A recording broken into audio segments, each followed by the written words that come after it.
Welcome to the Tampa Bay Breakfast Club on WUJM 99 Jams, The Berg. Go ahead and grab your coffee, pull up a chair, and make yourself at home. In just a few minutes, we'll be taking attendance, sharing stories, celebrating our community, and talking about the people, places, and opportunities shaping Tampa Bay. If you're here this morning, you're already a member, so settle in. There's a seat at this table with your name on it. Welcome to the Tampa Bay Breakfast Club.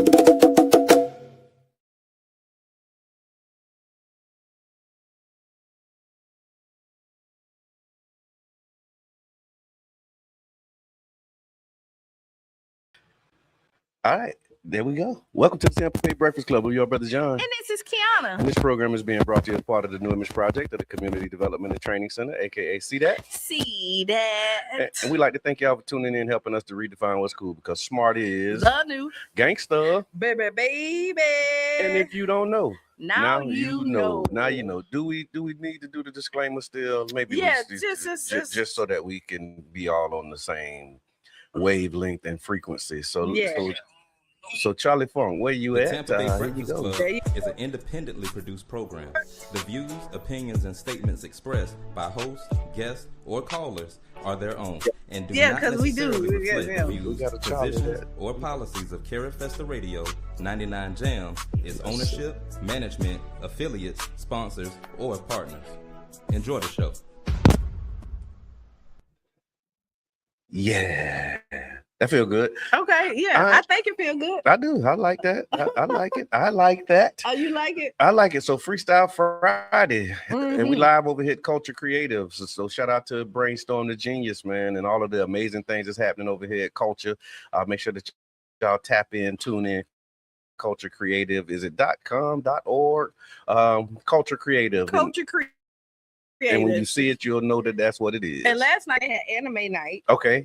So I don't know if people know how many people love anime. I'm learning about how many people like anime. Love anime. Really? Like she could sit in her room for hours. And it's like, so what is the whole anime? I don't know thing. Like, what is the thing to it? Like, what's the thing that makes it a thing? I don't know, because I'm not an anime. You're not an animator? No, I'm not. Yeah. I mean, I sat there and watched it, and it's interesting. You know, you got the Sailor Moon and all that other stuff like they do. Is that the same as like the avatars and the airbenders and all of that, or is that something different? Avatars are something different. Okay. Don't get me lying on these people airways today, okay? Hey, Shayna. Shayna, what's good? Welcome to the ride. Yeah, I don't know anything about. Yeah, see, what is it? Yeah, I don't know what it anime is. It's cartoons, right? It is cartoons. Yeah, and it's like Korean. Okay.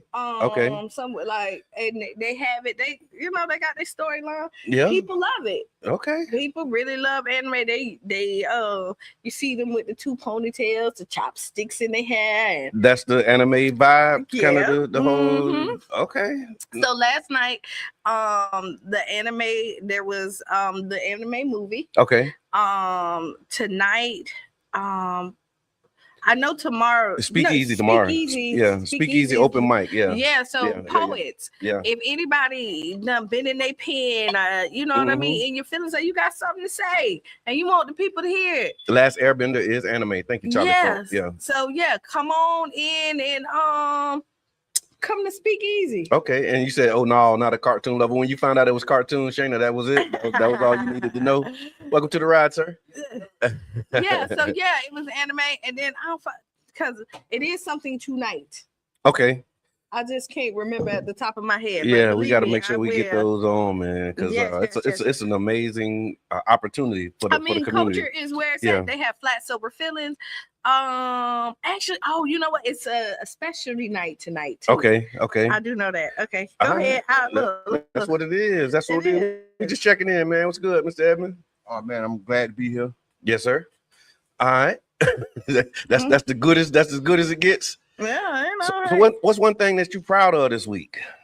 Anything that made you proud this week? I'm always proud. So I'm proud of myself. I've been doing this 21-day challenge, right? And so I'm working to do they say it take 21 days to break a habit and then develop a new one. And so I've been getting back on my walking, and so I've been doing 19 days out of the 21, and I'm proud of myself for making my word bond to myself. Congratulations, my brother. Thank you. Yeah, it feel good when you do what you say to yourself, because ain't nobody's like saying you ain't do your thing today. No, it's just you and you. I have a rule. It's like, and you shouldn't lie to people, but you really shouldn't never lie to yourself. No. Like when you convince yourself the lie is real.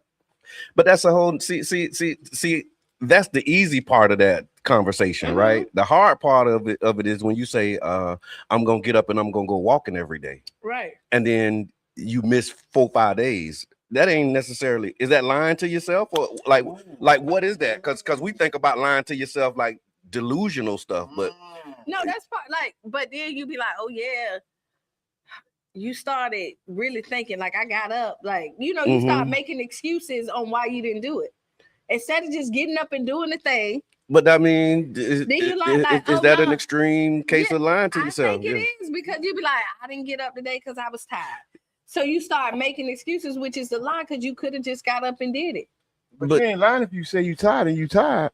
I mean, right there you have it. Like during the day, I'm usually tired, but I still there's stuff that I gotta do that I can't push off. But to Mr. Edmonds' point, if you tired, you tired, and if you ain't do it because you tired, is that lying to yourself? Listen, are you being honest? I would tell you this: I'm tired every Monday, Wednesday, and Friday, and I still get up because we're committed. Yeah. And then if tired was the excuse, we wouldn't have the Breakfast Club. That's interesting dynamic. What's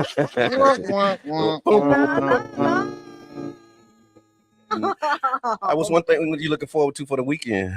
Anything that you're absolutely looking forward to? The events here at Culture, like Speakeasy is always like a dope night. Yeah. Let's see. I'm going to the movies, but that's nothing new. Okay, you do that all the time? Yeah. You're looking forward to it though, right? Yeah. All right.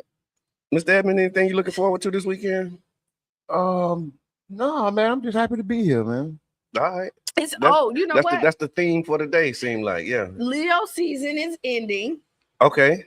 We're going into Virgo season. You know what? I was just looking at this too, right? I'm not a big astrology person, but I do realize that like Leo, like my sister was a Leo by God's grace.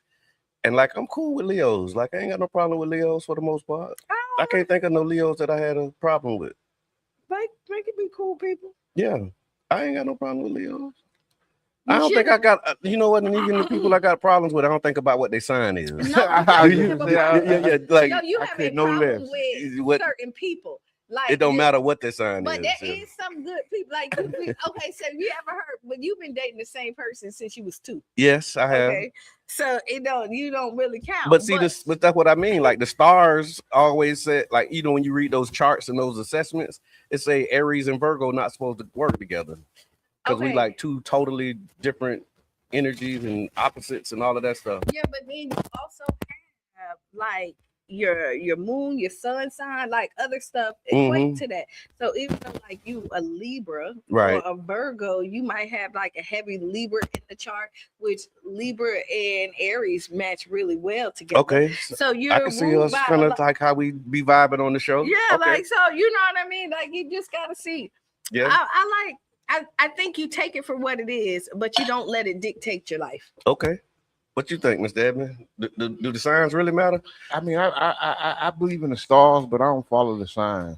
Okay. So like do you look at the horoscopes in the morning? And I remember I used to read the horoscope paper. I don't know where to get them. I used to read them too, but I don't follow them like a follow. Yeah. You know what I mean? But I do know like planning your day around. I do know the stars align, and like I've been telling y'all about what's been going on the last like we in a special time of life. Yeah, the stars never did kind of what we doing. You can see all that switch up. You can tell the difference in the attitudes, the personalities, what's going on. So I believe in all of that. Now I will tell you, since Leo season is ending, the opening act is about to start. Libra, Virgos. Oh, Virgo. Yeah, that's right. So after Leo, you get Virgo, which is the opening act. Okay. For the main attraction. Oh my God. Which is Libra. It's good too. And then then we got our good Scorpios that ends it. Like, you know what I mean? This is the movie. So get ready for the movie. The opening act. Virgos. Okay. You gotta have a good opener. Yeah. You know, then you have the main attraction, and then for everybody who still want to linger around and just want to party, we got somebody to close it out for you. Scorpio. Scorpio. I mean, and I know we got Sagittarius after that. I'm cool with Scorpio too. My baby girl is Scorpio. Yeah. My baby girl, It's a new report that all the stars, all the signs is an extra sign, and all the signs kind of move out of the place where we know it at. We know it to be done. Yeah, but do we really know where they at anyway? Though, for real. Listen, like you look up and you look and you know that Leo is over there. They've been saying that for years. No, but can you look in the sky and see Leo? Somebody can. I mean, you though. Like, do you when you look up at the stars? Are you we ain't in the place like you can't see everything from everywhere. You can see the Big Dipper. I always see the Big Dipper. I know where the Big Dipper is. You see Big Dipper? Yeah, I see the Big Dipper when I look up. That's because I just all I know to look for. I don't know the. But I think if we studied it, and went in astrology for real and studied the stars, we could probably point it out. Good morning, sweetie. It's astronomy. Astrology and astronomy is different. Yeah, those are two different things. The study of the stars is astronomy. Okay. Astrology is the zodiac. See, that's what I ain't on. Yeah, the zodiac. I'm on it all. Astronomy. I'm on it all. Astronomy is astrology. Yeah, astrology is when you look at the zodiac. No, astronomy. Google it. Okay, I do know that much. I do know that much. Look, I don't know a whole lot. Put it in the chat. Tell us what we got going on. Don't worry about it. I'm with the astrology, horoscope. I'm you down take the with A's. the double A's. With the A's. So would you rather? Would you rather? Let me pull up my little would you rather because I definitely have one for you. All right. Boom, boom, boom, boom. Because I had went away from it, y'all. That's hold music right there. Oh yeah, the boom, boom, boom, boom, boom. Boom, boom, boom, boom, boom. Okay, would you rather have a candidate agree? No, that ain't what we said. Would you rather?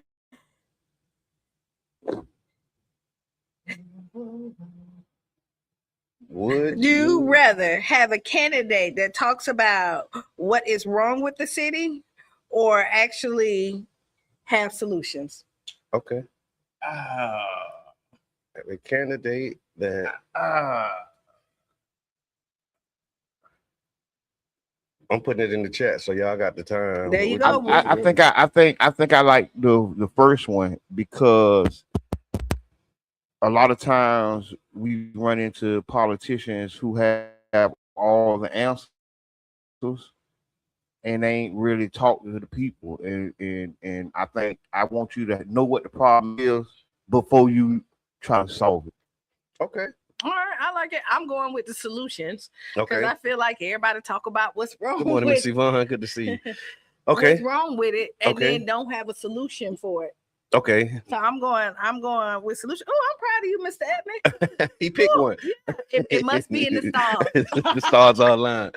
Would you rather? So the would you rather is would you rather have a candidate that talks about what's wrong with the city or one who talks about solutions? Mm-hmm. And I was on the solution side, but then Mr. Edmond makes a valid point. So I might be channeling my inner Mr. Edmond. I'm gonna go with both. Start with the problem and then tell me how you're gonna fix it. I think we always talk about the problem. See, and I'm gonna tell you, we just came out of like 2 eclipses that open up a new portal. And that's what that flip is. That's what it was. What contribute to the flip. This new race with this primary race, people were like, what is your plan? What is your solution? We don't want to hear about what somebody else did. We don't want to hear about what is your plan. So most people would want it. What's your solution? What's your plan to fix this stuff? And in order to get an agreement on a solution, you have to start with what the actual problem is. You got to talk about the problem. That's what I say. It starts with, because a lot of times we have electeds that just run in with, oh, I know, I've been working, I know how to do this. Yeah, I've been doing this for 20 years. And you end up with, and then the problem that they say is a problem ain't really a problem. No, enough people. Let me tell you, no, it may not be a problem for you, but it's a problem for somebody else. But I'm voting based upon my interest, right? And this is why you are the candidate for all. But right? But if I'm voting for my interest and you're not in tune with what my problems are, then are you the person for me? Well, it may be not. Let me tell you why. Because if you the candidate for all, then you take the time to figure out what problems is in this area, what's problem in that area. So then you shouldn't. In most things, there's not a blanket solution across the board to help everybody. But I would say, like, hey, in Childs Park, what I see the problem is we got this odor in this air quality stuff. We can't breathe. You can't breathe good over here. Right. Yeah. So for my solution over here is to focus on that in this area. And then I saw over there in Lake Vista area, I heard y'all have potholes issues, so my focus over there is to fix your potholes. And Shore Acres, y'all have this flooding or something. Like, you should really listen to everybody, and your solution should be per area. And see what you just said, though. You started with the problem. You started with the problem. The problem is flooding. We all agree. And then we're gonna talk about flooding. Everybody agreed. No, we did. That's the end of Would You Rather. We all are united. But I went to solution. I didn't just talk about the problem. Okay, so that's different. That's a different question. When you say just talk about it, it's different from talking about it. Yeah. If you only talking about the problems, then I'd like to hear how you're gonna solve it. Yeah, you need to hear that. All right, so we got some headlines here. Okay, I saw Carmelo Anthony is seeking a new trial. Have you seen that, Mr. Edmund? Hand in the face. So the stories became a national flashpoint last year. Carmelo Anthony, he was convicted of murder in the fatal stabbing of 17-year-old Austin Metcalf during the Texas high school track meet, and he was sentenced to 35 years in prison. Anthony has maintained that he acted in self-defense, and now his attorneys are seeking a new trial. The judge who presided over the trial has been removed from handling the proceedings, and a new judge is hearing arguments over whether or not he received a fair trial. Among the defense claims, Anthony was effectively prevented from presenting a complete defense. The jury received improper instructions, and courtroom restrictions interfered with the fair proceeding. The prosecutors are disputing those characteristics, and the hearing continues today, actually. And so now they with this. So now you're looking at different stuff that's added into this, because the prosecutors are saying that he was stalking the ex-girlfriend. And that there was text messages he sent the girlfriend, and I mean allegedly, because I did try to research it. I didn't see it on no real site. No, but they're saying that he sent him a picture of her of the knife. It was like, I'm gonna get them. Or something like that. So he sent it to the people. Sent it to the ex-girlfriend. Oh, that's what it is. That's what they're saying right now. The ex-girlfriend of no, his ex-girlfriend, Carmelo Anthony ex-girlfriend, and she's showing text messages of like some stalking behavior. What does that got to do with? They're trying to slander that boy name. So now they're trying to act like he was so angry because I think the ex-girlfriend was friends with the twins. I could be wrong, but that's what and so they're trying to paint him as this hostile individual. So you're looking at it, but I mean, I hope this young man do get free. For this, because again, we see it in here. If I do believe if it was the twins who would have did this to Carmelo, we wouldn't be talking about it as if we would be talking about it, but it'll be a different conversation. It'll be talking about why they're not locked up, how did they get off, and what they were sentenced to. Mr. Evans, you got something over there? No, I just think they're just trying to assassinate his character before the appeal come through. Judge being recused, so we know something going on. So it's because I think they said they saw the judge saying or tweeting or saying some kind of remarks about how that's what he said. He said the jury got it right, or they made the right decision or something. And he had a public statement saying that he basically agreed with the jury's decision. And so when you come out as a judge saying, I think the jury made it, because you're supposed to be impartial. Exactly. And the problem is the young man like was in a bad situation from the beginning. Yeah. Right. It was all stacked against him, and like the truth of what really happened probably still ain't gonna come out because like they didn't show all the video, they didn't do this, they didn't do that, and it really is like they say, it's withholding information, it's withholding evidence. Yeah. And so the stuff that we know as like residents or people viewing it, the jury didn't know. Yeah. And that's another part of like what's crazy about this whole thing. And in this era and age of information, you got people who are not responsible for the decision in this case, knowing more than the people who are responsible for it. Yeah. You know what I'm saying? Like how backwards is that? Or what you think? It is. But then you gotta think that a lot of stuff that fed us, we don't know how true it was and not. So some information that people have may not be the information. Stuff, like we first it was a knife, then it was the tool for his track. Yeah, like there was so much stuff that was given up. So I think in that case, it's good that they didn't have all of that to call their judgment, but in the bad part at what they were given, right? Really totally unrelated. It's just criminal justice stuff. There was I saw this thing with this man who he pled guilty to killing the girl in Gulfport and dismembering her or whatever. And he basically said, like, I'm pleading guilty and I want the death penalty. Like he stood up there and said it with his chest, like, yeah, I did it and I don't want to waste y'all time. So I'm just gonna go ahead and take the plea. And I want y'all to sentence me to death. What y'all think about, somebody who goes in and acknowledges what they did, and it was horrible. They said he killed the girl, dismembered her, and tried to hide the body and all of that. And he's like, yeah, I did it. And to keep from going to trial, he was like, the outcome gonna be the same either way. Like I know y'all gonna be able to prove that I did it because I did it. And so now, just go ahead and let's get this over and stop wasting everybody's time. I like it. Death or life is the now that's the kind of the decision that the judge has to make, because he also said that he didn't want to have a jury decide what the punishment should be, and it's up to the judge to decide now whether he gets life in prison or the death penalty. Give him what he asked for. Oh shit. Okay, give him what he asked. Give him what he asked for. On in this, give him what he asked for. I don't know. I don't know if he get pick his ride. I don't think there's no part of the game with that. Once you say you did it, all right, now go sit over there in the corner. We'll figure the rest out. You get what I'm saying? You don't get to pick your ride. Yeah. You know what I'm saying? That's like suicide by cop. Yeah, come on, go ahead and take me out. Yeah. No, you don't get to decide that. That'll shoot you in the leg. Okay. You get what I'm saying? And go sit in the corner and we'll figure out what we're gonna do with you. No, but if it's suicide by cop, you get out and start shooting at them. What happened? They're gonna shoot you, right? And they're not just gonna shoot you in your leg. But here's the thing, though. That's how they be doing them now. Yeah.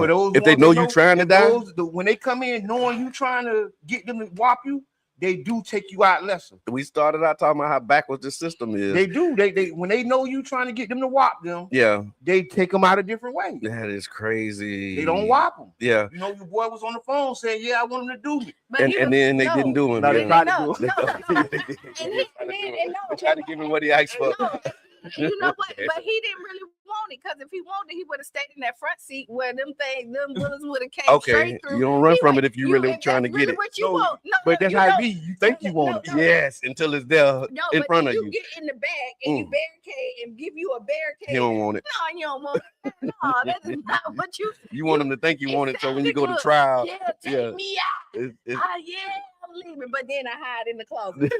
I ain't really tried to do it, but so I think this might be brilliant, knowing that it's a backward system and they're not gonna give him what he asked for. He asked for death, knowing that they're gonna give him life. He might not want death for real. He playing chicken. He playing chicken. Give him what he asked for. I hear that. All right, 9 days without power. So that ain't Flint. That's Indiana, Gary, Indiana. And so tens of thousands of Northeast Indiana residents were still without power as of yesterday, 9 days after a deadly storm. So at one point Thursday morning, approximately 68,000 customers remained without power. School in Gary, Indiana remained closed. Residents were throwing away food. Food go bad when the power's out. Searching for charging stations and Wi-Fi, and relying on community organizations for meals and supplies. One resident described it this way. They said people in her community are accustomed to being in survival mode right now. And so that's kind of bringing us up for the day. What's the conversation about? Like, we still got FEMA. I know they was trying to get rid of FEMA. Yeah, I don't know how that ended for them, but like that's a yeah. Now they need FEMA. But who? Yeah. They do. The Federal Emergency Management Agency. Yeah, FEMA need to be right up there. So, like, what do you do as a community at this point if you don't have no outside help to help you in these situations? If the government is saying that they're no longer assisting the people who pay their taxes, and what they were saying too is this was like a power company issue. Like it wasn't necessarily a government issue that's preventing the power from coming on. It's like an infrastructure because there was like some bad storms and whatnot. It's kind of like the same thing that happened here when our lights went out and Charles Park was out for a week. You get what I'm saying? While the rest of the city was up, it's the same outcome. Like the infrastructure and all of that. You go through the alley, you see trees all over the power lines, and then a storm come and take out all our power. Yeah. It's not rocket science. You know what I'm saying? You got 20, 30 years of not really maintenance in the infrastructure, and now we got to spend. Right now, we have an infrastructure amendment coming up for $600 million.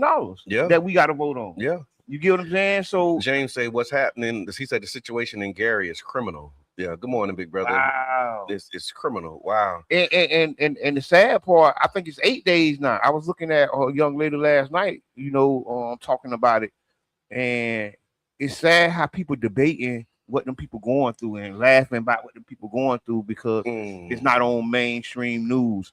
You don't see it on NBC. You don't see it on all our news outlets. When we stroll through our Facebook feed, you don't see no news about it. All the news about this is coming from the people who are in it. Right. People zoom in. And why do you think that is? Why do you think that's not making national head news? It's Gary.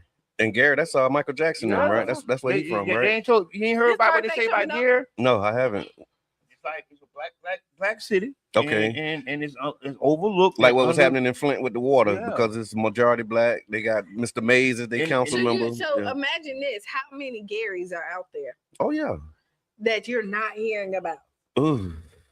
Yeah. And just think about them small towns. Like maybe it's not hidden yeah, because that's what the lady said. They said they've been in survival mode. Like it didn't just start with the lights going out. They say Gary is one of them spots. Yeah. They say Gary is one of them spots, man, that's overlooked in a lot of ways, right? It's like a Flint. You know what I'm saying?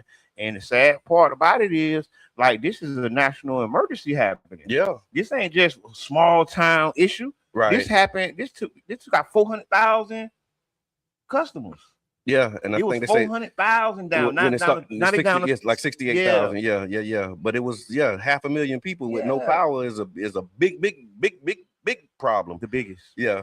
And so resilience. That's like you said. It's a bill that's coming up. That's something we finna vote on. Whether we're going to invest the money in our infrastructure and stormwater and wastewater systems here in St. Pete. And by our Duke and by our electric company. Yeah. Like this is, they dropping this square in the lap of the provider. Yeah. They ain't saying this the city. Yeah. They saying this is the provider who runs the eastern coast of whatever. Yeah, and they down. And now 9 days later, 10 days now because when something happens like that, when do you start to work together? I don't know. I think they're already working together. I think that's how they surviving right now. That's why we seeing people on their phones still. Well, okay, because they done bundled up. No, I'm not talking about the people. I'm talking about like the government and the administration. Yeah, like when does the administration work with the power company? Like at this point, you're pointing fingers about who's responsible for what. Yeah, y'all both responsible. Yeah, for the safety and well-being of the people. So speaking of being responsible, I saw a post from it was straight from the office of Mr. Robinson. Y'all know Raphael Robinson been like putting us up on game and letting us know what's happening in the classroom. And so he posted about classroom operating without adequate air conditioning. I don't know if y'all saw that, but it was a pretty much straightforward argument. He said schools should notify parents. He said schools notify parents about grades, attendance, behavior, testing, dress code, lunches, lunch balances, and events. So if your child's classroom is too hot for them to properly learn, should you be notified? Yes. Okay.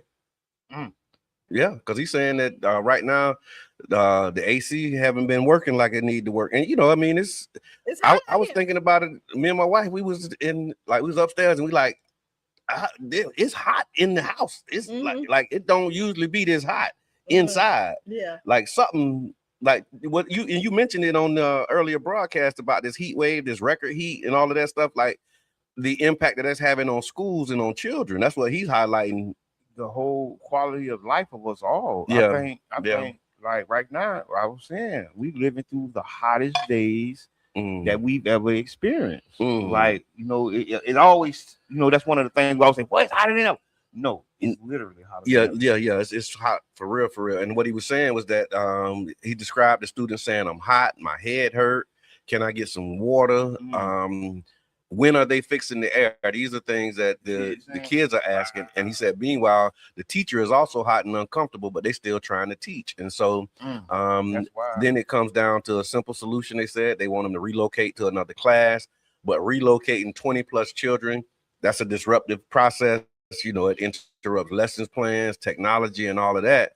And so what he's saying is like, should you be informed when your child is, you know, uncomfortable in school? You should, because it becomes a medical thing too as well, depending on, you don't know if, you know, what the issues is. Like I used to overheat and like, it used to be bad too. I laugh because I just thought about if they would have called my mama and say, we calling to let you know your son say he hot. Mr. Evans, they call your mama because you told them you hot. What's the phone call to your parents like? No, but you can send out a letter or something. The AC is out, so make sure that you going to get them if they call and say your child is hot in school. What you doing? Yeah, not at first. Yeah, I ain't coming at, but you know, pack some extra water. Yeah, hydration, of course. You want to do those things. Like that. But I mean, honestly, I would, as a school, like at this point, you should have some extra stuff. If you're lacking one thing, you should put more stuff in, like have waters in every class. Yeah, not just water, but electrolyte. Like because what I was saying, heat stroke is still a stroke. Yeah. And cheering drop too. So that's something we got to think about. And then you got to go out to PE, and you know when you hot at PE. I don't think they having PE right now. I don't know. They have PE. They still doing PE? Yeah, they still have PE. Okay. And this heat? They do. I bet you they working something. I bet you they working something. 12 o'clock. And we say it, but we done survived heat. Yeah. Right. So but I mean that's what I mean. But it's a different kind of heat. Not this heat. Would you agree? They say that this 112. is a different kind of heat. They said it was 112 feel like temperature. Yeah, I was watching it before I was leaving this morning, and they said today is the first day where it's like only feel like 105. She said it's the only day this week that we don't have a heat advisory. Because you know they give these advisories when it's like ridiculous. And today, because of the weather and the rain and all of that stuff, it made it not necessary for a heat advisory. But like I don't remember heat advisories growing up. I remember it being hot, but I don't remember it being like they telling us, hey man, it's so hot that we're gonna remind you that it's hot. Yeah. And he might have had it, but were we interested with like back then? Were we looking at the heat advisory? Yeah. I used to read the paper every day. That was one of our things. But I'm just saying, so it would have been in the paper. Yeah. No, it wouldn't have, because the paper came out the night before, so it ain't gonna tell you today that they had 5 newspapers that come out every day. So, and all if it was a heat advisory Monday, we would have seen it Tuesday, Wednesday. Okay, you would have got a notice of a heat. They give you the forecast. So you was going to the forecast and reading that. Reading the whole paper. I like to read. Yeah, like I read. I don't just read like. So long story short, y'all make sure that you check in on your children. Thank you, Mr. Robinson. Thank you for that, Mr. Robinson. You see me? Yeah, I mean, no, I mean, you know. I just know when you're children, like, I mean, we read the newspaper. Like, my granddaddy made sure that we, but I didn't read, like, you know, you read what they make you read. Yeah, that was so long ago, I can't remember if I did or not. And so I'm not to say, I can't. About heat advisories. I used to be outside. Yeah, we would have known about heat advisories. Yeah. Like, I've never seen. But I know enough about my mama. Well, she don't take them at that advice. If she wanted me outside, she don't care nothing about no advisory. If you would have told her, mama, boy, Juju fell out yesterday. What? Yeah. So how did enough people falling out? Then she take it under advisement. Yeah. But that wasn't happening though. It was. People was falling out in the heat. I seen some people fall out of school when you did because it was hot. Yes, I mean, that's what they was on. There was something else caused them to fall out. That's what they had, the ice bag. Okay. Like you would have to get in there. You had to eat chips and stuff like that to make sure that you had the salt in your body. That's the electrolyte. Like and all okay. That's stuff. Not just the water. And this go way back. But that was rare, I think, y'all. Come on, that wasn't happening all the time. No, if you in sports, but now the sports treatment is every day for everybody. Okay, it don't matter if you're in sports now. You need to eat. You still got to get your electrolytes. You got to get your electrolytes. Okay, so I just want to say this: as you walking by, okay, how many people you see fall out? I mean, they was on the news. A guy just fell out and died over there by Bethel Heights. I was telling somebody, heat strokes. Yeah, I don't know. And Q, I'm gonna say it like this: here, people have strokes, and we just take the heat part off of them. You get what I'm saying? Because a lot of times people is falling out, and it's electrolytes. It's something they could have did preventative. Yeah, you get what I'm saying? Getting their glucose up or whatever, and it's just being aware of it. Yeah, and that's what it is, and I think that's what the really the point of what Mr. Robinson was putting out was like saying we concerned about all these other things that go on in the schools, but not the environment that these children are in. The packs they be handing out now. What's that? The little cooling pack. Okay, and then they had the little things you can break it and put it on your neck too to keep you cool. Yeah, I saw some. They was giving them away at one of the events we did at Child's Park. Yeah, that's good. So if y'all tuning in, y'all tap in. Thank y'all for riding with us with the Tampa Bay Breakfast Club, and we appreciate y'all, man. So like, share, subscribe. It was probably like 90% that we had at one point where people would watch and tune, but they weren't actually subscribers. And so make sure that you subscribe into the page. Yeah. Okay. Well, thank you for that. And keep on doing it. Well, we need you to subscribe some more. Let's get that number up, right? Send your cousin. Help us with those numbers. Help me help you. Help me help you. Another Pinellas County school story I saw was saying what happens when there aren't enough students? Because Pinellas County schools, they're preparing for another round of recommendations involving possible consolidations, grade changes, partnerships, and property use, and potentially closing additional schools.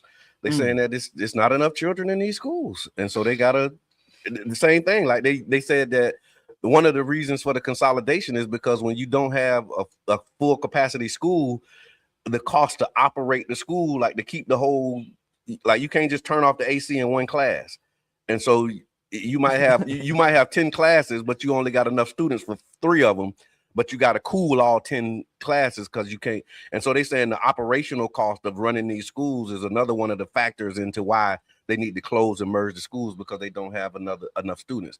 They said the district says that declining school age population has left campuses underused. Reporting from the district's July community process cited roughly 45,000 open seats across the school system. Y'all hear me? 45,000 open seats across the school system, Mr. Edmund. I think it's a bunch of problems, right, happening in conversion at once, right? And the school population is like the canary in the coal mine. Okay, it's showing us something's wrong. Yes, right. If we gonna pay attention to it or not, it's up to us. But like on the higher level, I think there needs to be more coordination between city, school board, and the county. Thank you, Sharon. I see you working. I think we need to see more meetings and joint projects between those municipalities. I don't think I see it enough. Okay. Because what the city does impacts what goes on in the school, and vice versa. What the school does impacts the city. So when you say the municipalities like St. Pete, Largo, Clearwater, Pinellas County, like the school board, the county, and the city.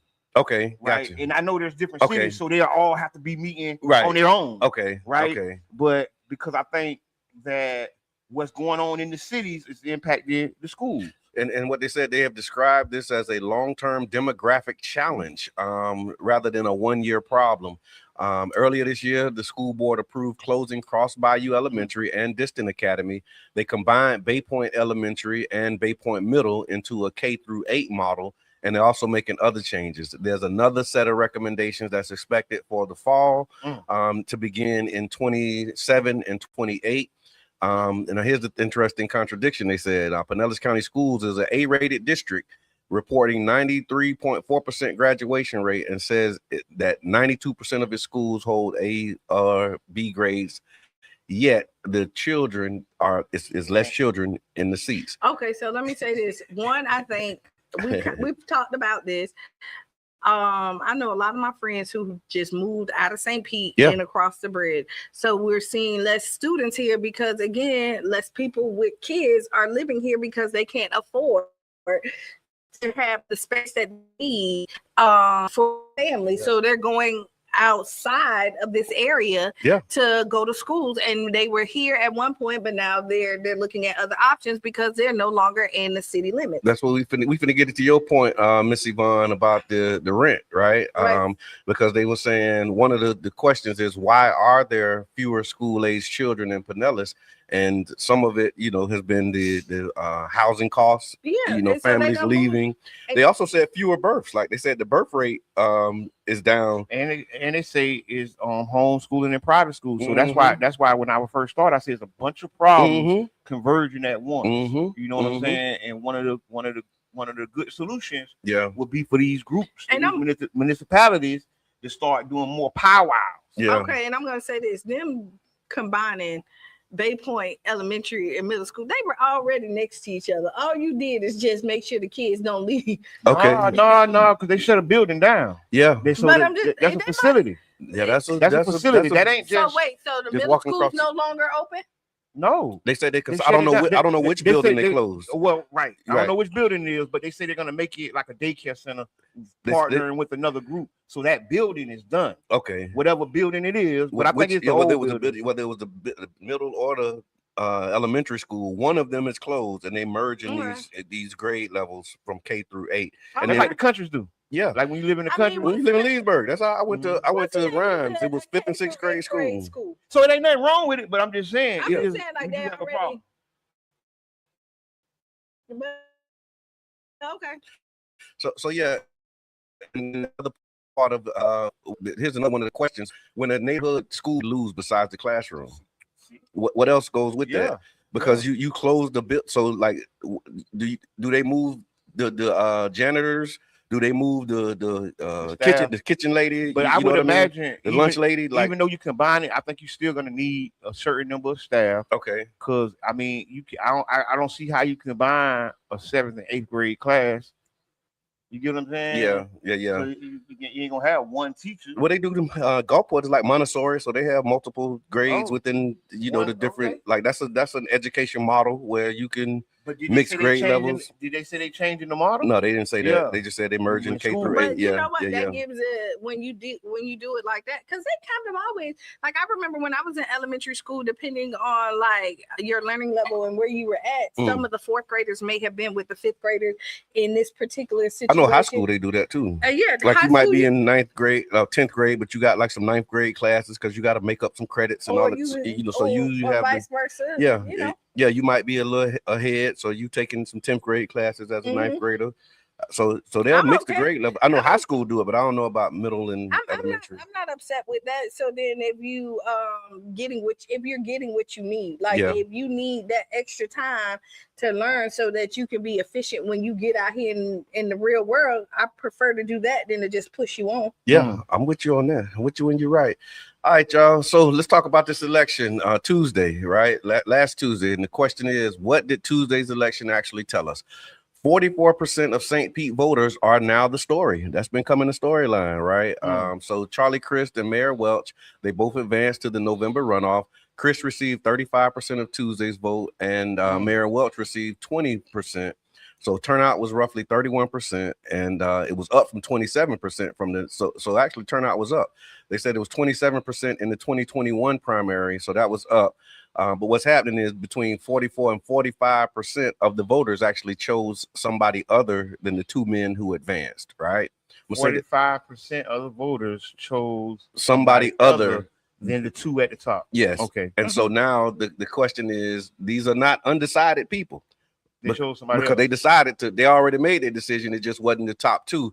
And so now the question becomes, who can earn those, that 45% of the vote? Not who owns them, because they're like, they don't really belong to nobody right now. So that 44%, which includes the voters who voted for Jim Large, Brandy Gabbard, Maria Scruggs, and Kevin Batdorf, like it's a percentage of people who voted for them. Now the question is becoming, which one of the top two candidates can be able to get those votes? Sound like no, they don't want neither one of them. Okay, say more about that. I mean, you look, if they had the option, and it wasn't like a slim. You know what I mean? When you look at what Jim Large and Brandy did, that took a bulk. That would have surpassed, equal what Charlie got. Just the two of them? Yeah, just the two of them. Yeah. Because they would have been 40%, 38%. Yeah, I have to look and see what they both got like 9,000 and something like that. Yeah. 9,009 is 18,000, you know. But that's again, that's what we're trying to discuss right now. Those voters are still out there. Now those options have been narrowed, and out of the two choices that you have, knowing that you chose somebody else, what are they doing to earn that vote? Like, what's the strategy? How do you, like, you know? You got to see who you can, as the two candidates, you see who you can align with, so that you can get their supporters to come over there. And I think that if you do that, because I think it's so strongly that I would, and I've been saying that, is implement some of those policies that they were running on. For their campaign, because they did speak to the people about, you know, they connected with a large group of people. Large has already made a public statement that he ain't endorsing nobody. He said basically what the article said, like, these are not my voters. Yeah. You know what I mean?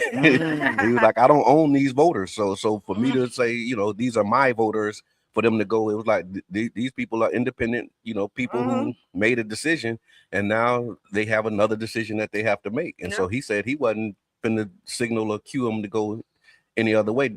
Do you think if he did say, okay, I'm with this guy, would it make a difference? Like, would people follow?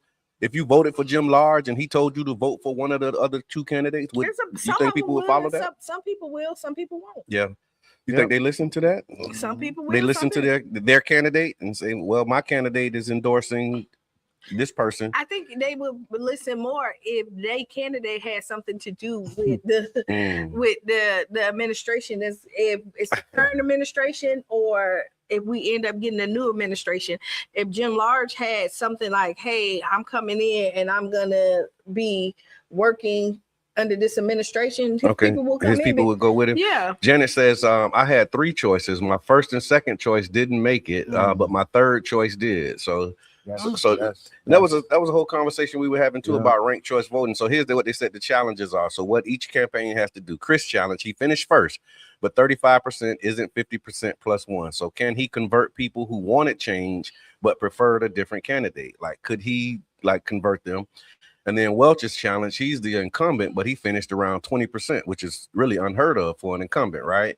He now has to persuade a significant number of voters who had the opportunity to vote for him on Tuesday, but they didn't. But Welch also argues that a two-person race allows voters to make a clearer comparison between the records and the priorities and visions. And so basically saying, because it was so many people, the choices weren't as clear as they are now when you have two people. And so it will make it really clear on, you know, where people go. Yeah, I mean, I will say this, Mayor Welch had a lot of blows during his, you know, during his term. Yeah. He had two major storms that hit that was unheard of, that we've never gotten before. Like, we've never been hit like that. You had the Tropicana deal.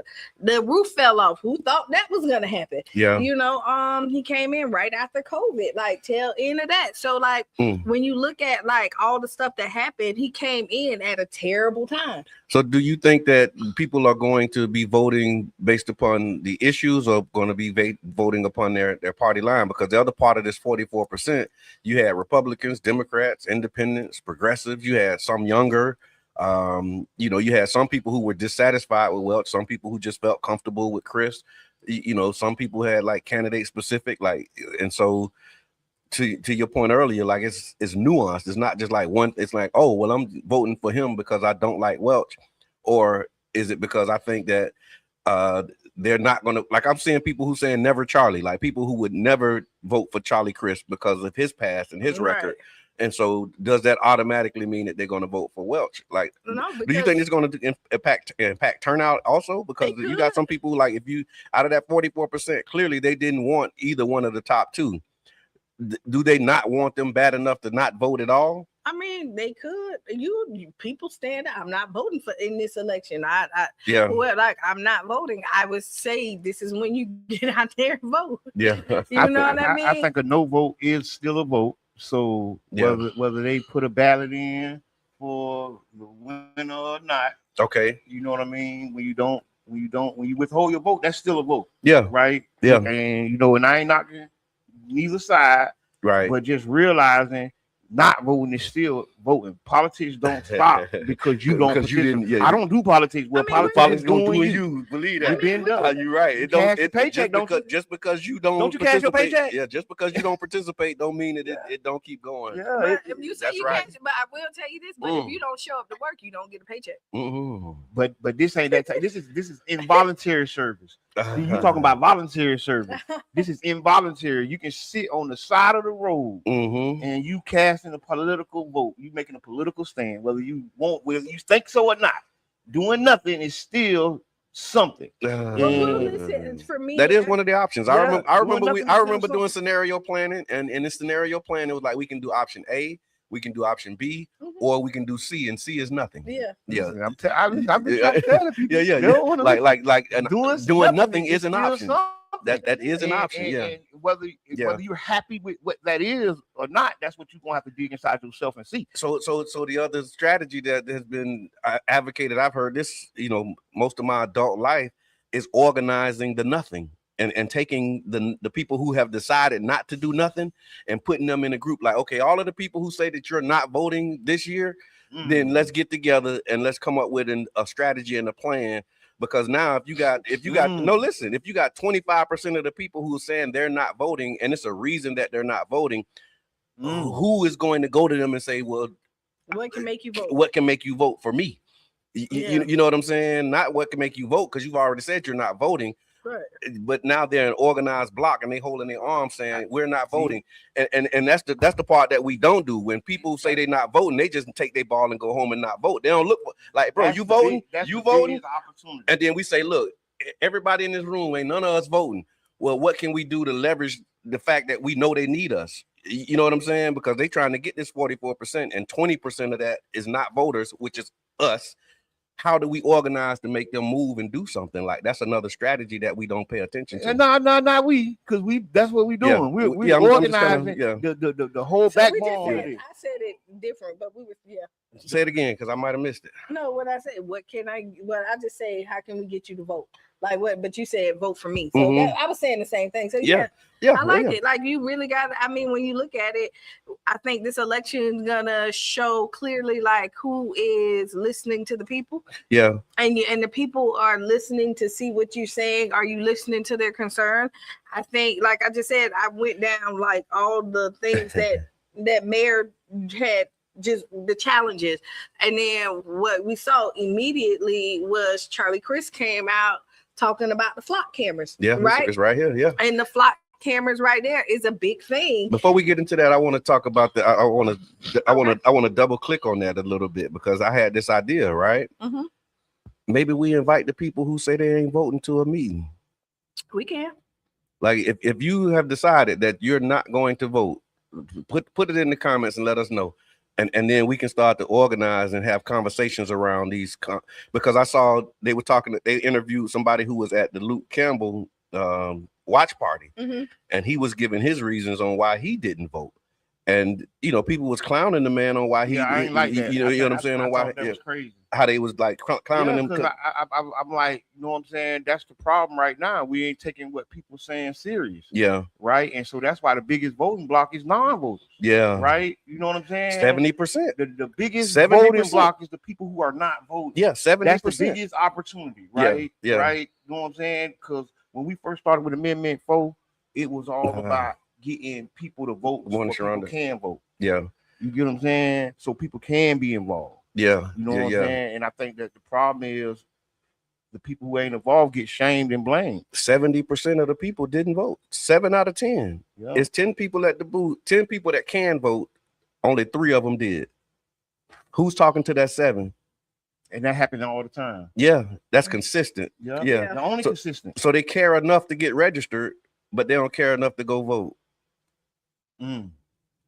Or they voted one time and then they said, forget this. Or they don't see no candidate. They don't see no Who's candidate talking to the 70%? That makes them get out and vote. And even this conversation about the 44%, these are people who actually voted. That's 44% of the 31. Mm-hmm. You know what I mean? So out of the 3, you're trying to get 1.5 out of the 3. You know what I'm saying? But you're not talking about this whole other group of 7, people who didn't vote. That's crazy. But hey, we just here talking on the radio and on the internet. Listen up, y'all. You're listening to the Tampa Bay Breakfast Club, and we want to thank y'all for your support again. You can also support us by giving stars. There should be a button that allows you to do that. We definitely appreciate the stars. We appreciate the contributions and all the things that you do. So speaking of, you mentioned flock cameras, and so now what is, I think the pivot is going to be is really looking at the issues. Like what are the issues that people are talking about during this election, and where do the candidates stand on the issues? And so flock cameras, the question is safety or surveillance. So are we getting ready for a preview of what the 2 candidates will be, how they're going to distinguish themselves? Because when I saw this clip, it was clear that the 2 candidates are on different sides of the flock camera issue. Yeah, they're on different sides of the flock camera issue. I thought it was about the same. St. Petersburg has installed 50 flock license plate reader cameras under this current administration. Charlie Crist is calling for a moratorium, and Welch is defending their continued use. You hear me? Crist is calling for a moratorium, and Welch is defending their continued use. So a moratorium is not stopping. He said, moratorium means like chill. But not buying no more. That don't mean cut the ones that's on off. Okay. You get what I'm saying? Well, this is when okay. In his thing, he also said that he wants to do some more research. But listen to what I'm saying. Okay. Yeah, he's not talking about turning them off. He's using language that make us think us think he's gonna turn them off. You got to walk down the road. I hear you, because one of the. I hear you. When you said it, I heard you. Yeah. Because the moratorium means I'm not gonna buy no more. That's what a moratorium means. So here's what we need to do as voters. So here's what we need to do as voters. When you hear the candidate Chris says, I'm going to do a moratorium, we need to double click on that and say, does that mean you talking about shutting them off? Like put him on this, because they're going to be forums, they're going to be conversations. And so for me, because that's a question I got now. You know what I mean? I heard you say moratorium, and I'm thinking you mean cutting them off. Is that what you mean, Mr. Candidate? You know what I mean? And then we can start having this conversation. We talked about flock. Okay. And after, just in my oppression of what all the candidates said, nobody was talking about turning them off. You get what I'm saying? Everybody just said the same thing in a different way. Okay. Nobody said we're gonna turn them off like they turn off the red light. Yeah. Right? They turned them off. Yeah, that's not a moratorium. That's not a moratorium. That's a turn them off. Yeah. Eventually they went and turned off them red lights. Yeah. I'm glad they did. Yeah, because they got me one time. They got me 3 times. Hey man, it's that bull. But I'm like, no, wrong. But you get it, but some cities still got it. Yeah, because I know how yellow light worked, and the yellow lights wasn't working how they supposed to work. Because yellow light mean hurry up and go before it turn red. And they was getting you on. I think the flock cameras right now, I think that they have some good, like if there's something really bad happening, you can get.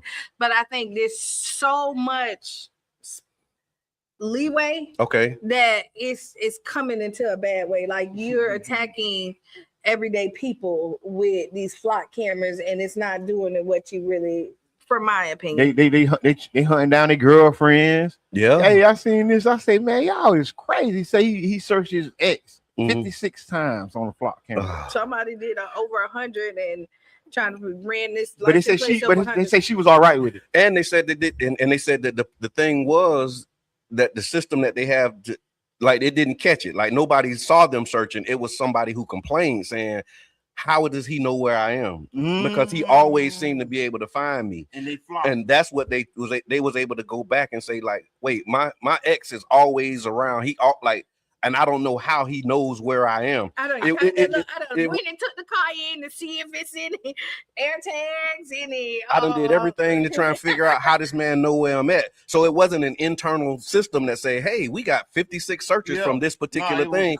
It was a complaint that somebody launched that made this an issue. I want to say thank you to all the officers that are misusing the flock cameras, because y'all are the real MVPs, right? Because we wouldn't have knew about it. Because for real, it wasn't an issue. No, y'all made it an issue, and it's something that the community is standing behind now. That's right. Right? Because you got the flock guy that sit in front of the flock here in St. Pete. Yeah, like that's making national news. It is. Yeah. It is, because it's not just St. Pete. This is it's a nationwide thing. Yeah, because it's in Georgia. It's everywhere. Yeah, and so how much privacy are we willing to trade for public safety? Thank you, Brother John. And I feel that it's public fear. Yeah. Right, because the camera is not making us safer. Right.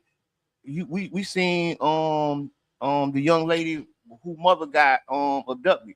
They did it right in front of the camera. Wow. They did it right in front of the camera. The celebrity lady, the dude came to the door right in front of the camera. And in my mind, I say, now how safe they felt.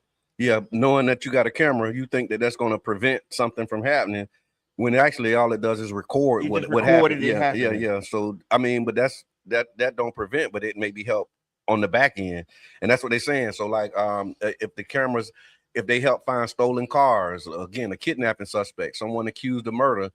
If they're showing that this is what these cameras are doing, would that change your opinion about whether or not to continue their use? But it's the abuse. And then it's the abuse with it.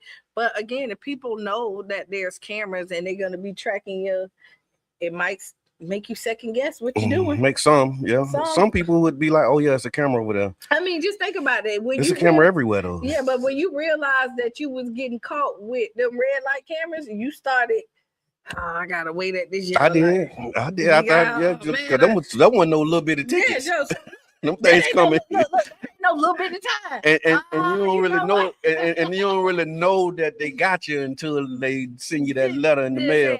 Like, you might feel like you got. I remember I was in Tampa, they got me, because I was thinking that Tampa get you all the time. I ain't know that, like, I thought like everybody got rid of them when St. Pete got rid of them, and I didn't know they still had them in Tampa. I got in Tampa too. So that's what I'm saying. But it make people second guess too some of the things that they're doing. Yeah, and then the other part of it, they were asking like who can access the data. That was another one of the questions. How long is the data being stored? Who is the data being shared with? Because the other part of this is like, and you talked about this on Wednesday, like this is a private company. Yep. You know what I mean? This is not like the government where you can go and just do a public records request and get this data, right? Is that right? No, but that's how they also skirt the Constitution, because private companies can do things that law enforcement can't. Okay. Right. So I think that's also one of the problems with it. Yeah. Because you have a person who's controlling it that's not sworn to anything. They sworn to profit. You don't gotta get a warrant to look at the stuff. Somebody in the chat. They sworn to profit, right? They have a fiduciary responsibility to their board, right? Not the people, and that's, I think, the problem, which makes us more unsafe. Somebody put moratorium in the chat for us. Thank you for that, Prim. Moratorium. A moratorium is a temporary stop or pause of a specific activity, law, or payment. There you go. So it is a pause. According to Prim's definition. Thank you for that. Also, Janet says flock cameras are ushering in undetectable surveillance drones. The cameras also get more than license plate information. Yeah. So they're saying it's license plate information. That's how they sell it to you, but it's actually more than that. The only thing that they're turning over is the license plate and they information. Don't have to, and they don't have to ask for it. Yeah. There's no permission. Right. This is all like one big company saying I'm going to have cameras all over the United States. Yeah, and then go into agreement with cities and make them sign NDAs and all kinds of stuff. Yeah, like I think we was talking about the contract just passing and breezing through without even a conversation. Right, and the procurement process. And one of the issues that people are finding is they're not happy with their money being spent like that. Like, okay, you're gonna do it, but I don't want to pay for it. Yeah, I don't want to be the one to pay for it. So would you support the cameras if there were stronger rules around storage, access, and data sharing? Like, would that change your viewpoint or opinion? Because that's what some of the advocacy has been around, saying, okay, it is a tool that can be used. There are examples of where they actually help, solve crimes, but the flip side of it is that the regulation of it needs to be tighter. And so if they got tighter regulation, would you be okay with them still doing it, is the question. I don't know. I have to see it. Okay. All right. Organized people versus organized money. And so organized people versus organized money, that was a thing that I learned in organizing training back like 10 years ago, 12 years ago, around like how grassroots movements can defeat these corporately backed candidates, right? Yes. And so the question around is, what does Angie Nixon's win actually teach us about this relationship between organized people and organized money? So for those who don't know, Florida State Rep Angie Nixon, she pulled off one of the biggest upsets in Florida's primary. According to this report, Nixon raised about $975,000 compared with Vindman's $16.3 million. Vindman spent more than $2 million on advertising. She spent less than $60,000 on advertising, and she won. So does the money matter is what people are asking. It can and it can't. Like, if you really want to touch the people. Yeah. And Angie is one of the people that, you feel like she your neighbor, she your friend next door. You buy in at what she's telling you. She don't walk the walk. You see she's willing to sacrifice herself. Yeah. You know what I mean? For what she believes in. And that right there be like, if she'll do it if she's willing. Okay. Yeah. To go in and throw herself into the lion's den, what's she going to do for us? Okay. Yeah. Right. And you like chop my head off because I know this is why. So people like, oh yeah, she the one for us. Right. Right. So that's where when you're looking at the grassroots, you can't not have the money and then don't walk the walk. Okay. That makes sense. Yeah. If you don't have the money, then you gotta really you gotta be so you can have the money and not walk the walk. Yeah, we see that. Well, that's I guess what this whole. But you had somebody. That's what this headline is. The headline is that's no longer the case. That's not true. So here we go. Yeah. So if you got two people who's not walking the walk, right? I'm just watching his reaction. So you got two people. Yeah. Right. Let's say both of them don't walk the walk. Whoever raised the most money is gonna touch more people. Okay. Right. So then that wins. But if you have like Angie and the other person, Angie's doing, and this is why she was able to surpass and beat him. One of the comments was too that this particular spin was on, the comparison was on advertising, and because of the things that she's done, she's earned media. That's another part of it. So you don't have to spend money on advertising when when they put you on the news because you just got arrested for sitting in the governor's office because he won't meet with you and talk about redrawing lines. When you walking through the chambers with a megaphone saying this is illegal, y'all need to stop. The news that's newsworthy, and you don't have to pay for that news. But strategy, y'all. You know what I mean? She got free advertising without having to pay for her money. No, it was a cost to it because she's facing 2 years in jail for that now. So it's a huge price that she's paying for it, but she didn't pay for it in dollars. Right, but it got her to the next level. And she was willing to take that gamble. Mr. Edmond, does the money matter, man? I mean, it depends. Each race is different. Each candidate is different. I think the most important part is the candidate, and then the money. Okay, but money is important. Okay, it is.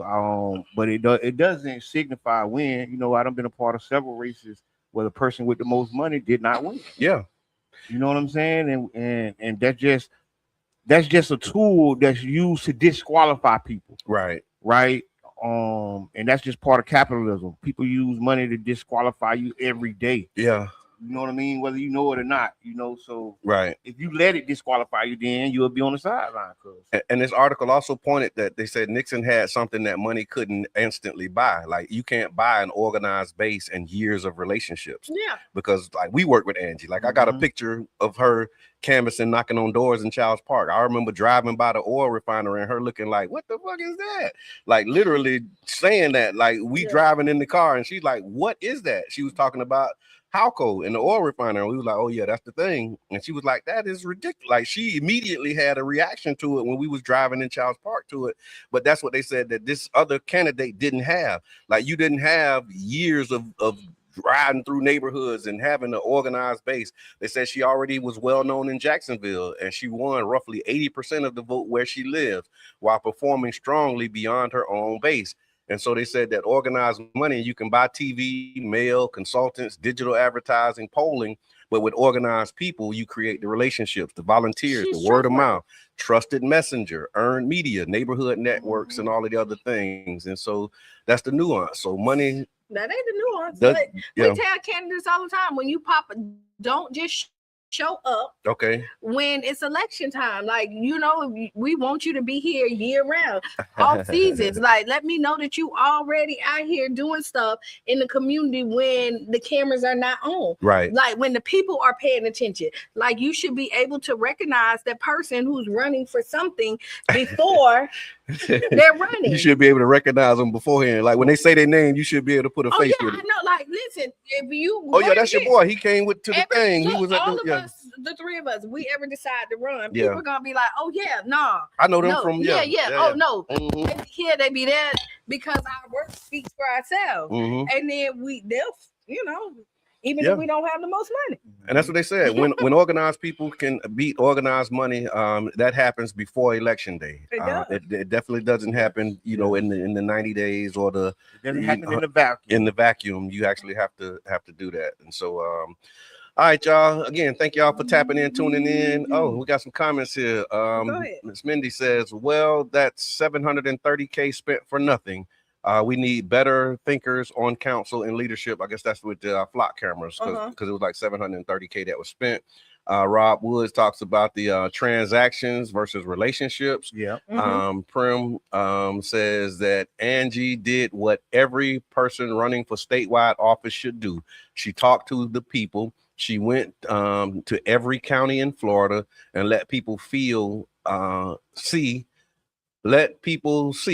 and let them know they matter. Okay. Thank you for that. She was doing that before. Yeah. So it's going to be interesting because this is going to be I think I saw an article that talked about Trump tweeting about Angie. So when you on Trump's radar, more to come, y'all. Miss Teresa, she says Angie Nixon and Abdul El Sayed both beat candidates with lots of money. In my humble opinion, they appeal to common people who also don't have the money.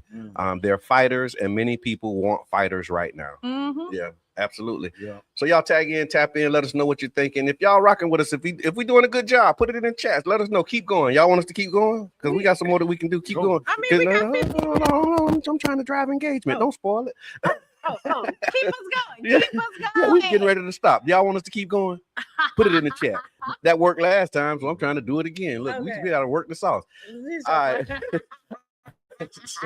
So Rays Stadium. Here we go again, y'all. This time it's in Tampa.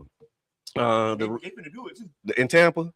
So the Rays say they want a final stadium agreement by the end of August. That's 9-10 days from now. Mm-hmm. So the Rays say they want a final stadium agreement by the end of August, so construction can begin in September for a planned 2029 opening. The project that's proposed includes $1.2 billion commitment from the Rays, while prior proposals sought $976 million in public contributions. $796 million and $180 million from Tampa. and the significant details still remain unresolved. And St. Pete, like we know this before, right? So we've already seen it. We've lived through deadlines. We've lived through public-facing debates, redevelopment promises, community benefits negotiations, and that ultimately failed in the St. Petersburg deal. And so what should Tampa learn from what happened in St. Pete? Well, I'm going to tell you, I don't see it being done by the end of the month. Okay. I just don't, because Tampa has been hesitant, and if they wanted to do it, like, right, they have did some pushback. Okay. Hey, if Tampa, if you can learn anything, dot your I's, cross your T's. Yeah. And also in your agreement, make them responsible for this stuff. Don't let them do no promises and wishes, and don't put that in the contract. Don't let them paint you a picture of what they can do, and then in the contract they only giving you the bare minimum. Yeah, that would be my what should Tampa learn from what happened in St. Pete? I mean, watch out for those deadlines, but I think they're gonna move on it. Okay.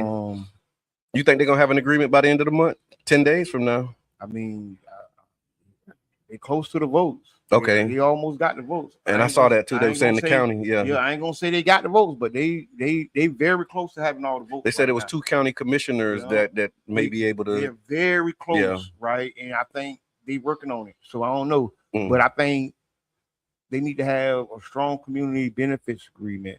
I ain't heard much about it, right? I don't know if what Tampa's community benefits agreement looks like, but I think it needs to be robust. I think it needs to be just as robust as the request from the team. Right. Because if I'm not mistaken, they're gonna move into the Hillsborough Community College. That's what they proposed. Yeah. And so that's like community. Yeah. Right. Wait, so if they move into a hill, so they're gonna have 3 stadiums right by each other, right there. Okay. Yeah, they're making a corridor. Yeah, you look at Raymond James is right here. Yeah. Hillsborough basically across the street, and then you got Steinberg. The Yankees. Yeah. Okay. Yeah. Right there. Okay. I don't know that much about the geography and what's they're making a corridor. It'd be 3 major. They're making like a sports corridor. Less than a mile away from each other. Not even walking distance. Less. That's what I say. Less than a mile. Less. Yeah. They're walking. You can literally walk almost across the street to all of them. So who should control the clock? So when the sports team gives the government a deadline, who should control the clock, right? Because Tampa Mayor Jane Castor, she put it simply, the question would be, would you rather lose the deal or approve a bad deal because you're afraid of losing it? Lose the deal. No, they're gonna do a bad deal because they're saying, look, we need to have this signed by this date, and even if the deal is bad and they're pressing you to sign a bad deal, do you sign the bad deal or you just let them walk? We signed a bad deal. Yeah, but look, they walked. Wait. They did both of them. They did both of them. Signed a bad deal and they walked. But listen, call they bluff because for 17, because before we signed that bad deal, they was trying to push it for 17 years, and nobody signed. They stayed. Call they bluff. Yeah, like you act like Tampa need the Rays there. Okay, this thing is asking me to activate a stars party. Y'all want to have a stars party? I'm finna do that. Let's see how that works. But no, Tampa don't need the Rays. Okay. They have a healthy sports. They do. They have the Lightning. Okay. For that win, they have the Bucks. Okay. That's there. Like, that's just extra. So, like, you don't have to sign nothing because you're not in need to bring extra people there. But not it ain't extra. What it is it is being one of the cities that has all the sports. So that is they don't have all the sports because they don't have basketball. But they close. Baseball, hockey, and now all they need is basketball. Okay. But they don't have. But what I'm saying is, they already got baseball there. They don't got baseball. They don't have a team. Kara said call they bluff. The Yankees ain't their team. I know, but they play there. But I mean, so who's getting the money? Teams play here. Spring training right there. So that don't count. But you're getting the money. The Lightning already over there, right? The Lightning over there. Okay. And then they got the Bucks, and now. Yeah, but call they bluff. Like you don't. They're not in need. That's a one. They're saying Orlando and Mr. Morgan is showing interest, so Orlando might be willing to pick them up. All right, I don't think you want to go to Orlando. Okay. So I don't think they want to leave at all. Call they bluff. You think they want to stay in St. Pete? I think they want to stay in this area. Because they ain't talking like they want to stay in St. Pete. Well, ain't nobody talking like they want to. The mayor, like, hey, I'm not doing nothing else with you unless, something else. And then like he already done let them go. They already done did something else. This is a new owner. Yeah, but they still kind of. You don't hear them talking like they trying to work out no deal. Because they ain't talking. And that's another one of the so is that going to be a campaign issue? How you handle the raise? Do you want the raise to stay in St. Pete? You were already saying you want the raise to stay. Okay. So and so that's going to be an issue. Is it even possible for them to stay? Like they saying meet our deadline by August so that we can start building in Tampa in September. Like don't sound like they trying to because they got a contract here and they don't want. They got a lease. Yeah, they don't want to keep extending it. Okay, so they trying to get out of their lease. Yeah, they trying to build their next place so that they can get out of this lease that they got over here. Look, master negotiation, just like the guy that say, "Kill me, kill me." Give him what he asked for. Don't worry about it. We ain't signing. Yeah, we ain't signing. And then see what they do.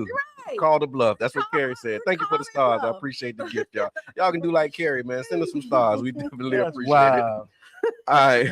So here we go, yo. Yourself. Again, it's Freestyle Friday, and we appreciate y'all. So almost 30 years later, we talking about Tupac, right? Mm-hmm. The murder trial of Dwayne Keefe D. Davis is underway in Las Vegas nearly 30 years after the killing of Tupac Shakur.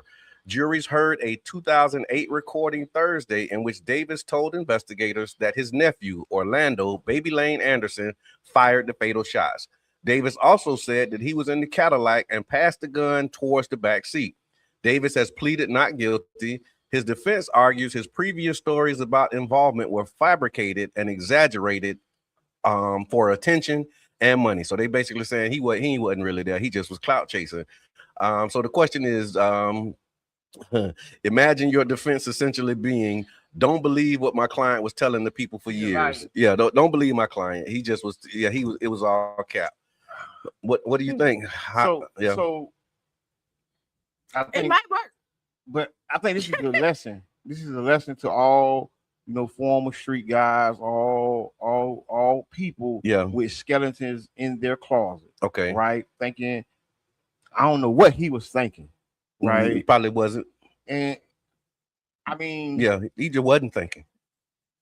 But it's so many different. I'm sorry, I interrupted you. You said you don't know like how you. He didn't think that like this is a 2008 recording. Like, do you ever think that what this is? 26. That's almost 20 years ago. So I think the problem was 18 years ago. He had already said this several times. Right? Okay. I think he got indicted in '98. Okay. And was like talking about it. Okay. And then he did it again. And thinking he had some type of immunity because he got away from it in '98. No, he was like he was a confidential informant. He was like working with the police. Okay. So there's a point in when you working as a confidential informant or snitching, they tell me everything right now.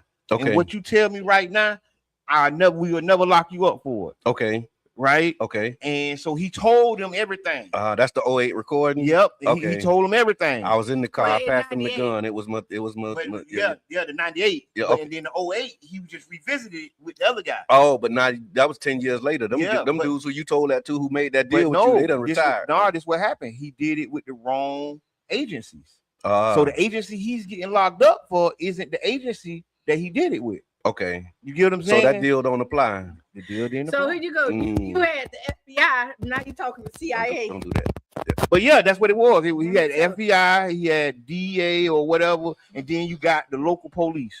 So right now he got convicted or he's getting locked up by the local police. Yeah. And they're using all the interviews. They're bringing they bring all the stuff. So back. He wasn't like shy in his repeating of like this. He wrote a book about it.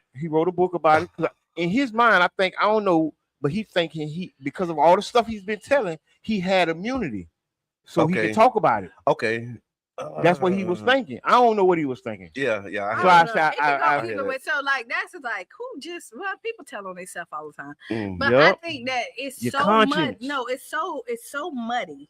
Yeah. Right. It's like a gumbo pot. There's been so much stuff put in here that like it's hard to separate. Yeah. It because they're saying Suge did it. They saying Diddy did it. They saying. But then you got it ain't they. It's him saying I was with the person who did it. Listen, that's what I'm saying. All them dead. Yeah. He's the only one alive. The other people who he said was the one that was with everybody, him. And that's what it's a new thing now about telling on dead people. Okay. Right. Okay. They can't. Yeah. What's the thing? I don't know. They letting people out of jail for telling on dead people because they saying it right now because they told on somebody who was dead, and the culture is debating whether or not that's acceptable. Because I see those debates like is telling on a dead person really telling? Man, I mean, right? That's what they said. They was like, look, he dead, and I told on him. So he told me, and he told me before. Oh, I put my hands up in the camera. Look, hey, I didn't tell on them when they was alive. I let them be free. Not listen. Now give me my freedom. They literally putting it on the dead homies. I did my part. I kept quiet while you was living. Now that you gonna take this. Yeah. Wow. And would the dead homie be all right with that? At this point, listen, I would. If I did a crime and then somebody else took the time. Yeah. Right. And then I passed away. Yeah, give it to me. Yeah. I hear that though. I hear that. I'm with you on that. That's a G code. Like don't take that. Don't take that, dog. Yeah. Like for real. Put it on me. Don't go through no life sentence and I'm gone. Yeah. Come on now. Let's stop playing games with each other. Yeah. Stop playing games. What you gotta do, bro. Yeah. You got some people that's like on the other side of that. I know. I done been through that in real life. So, yeah. I'm so glad I changed my life because I'm a civilian now. I'm gonna tell you, listen, I'm gonna give you the code to the safe. The day I die, go in the safe, pull out all the evidence, give it to me. That's my gift to you. It's all there. That's my gift to you. Hey, but for real, this is closure for call to actions here. But I was just gonna say this is closure for the Tupac family and Tupac friends and people who supported them. Yeah. So like it's a bittersweet thing going on right now. Yeah, people want justice, man. So listen, y'all, we got the call to action and we get up out of here. So Child's Park tomorrow, we're having a community organizing meeting. We spent this morning talking about schools, neighborhood conditions, politics, power, public safety, government decisions, and all of that stuff.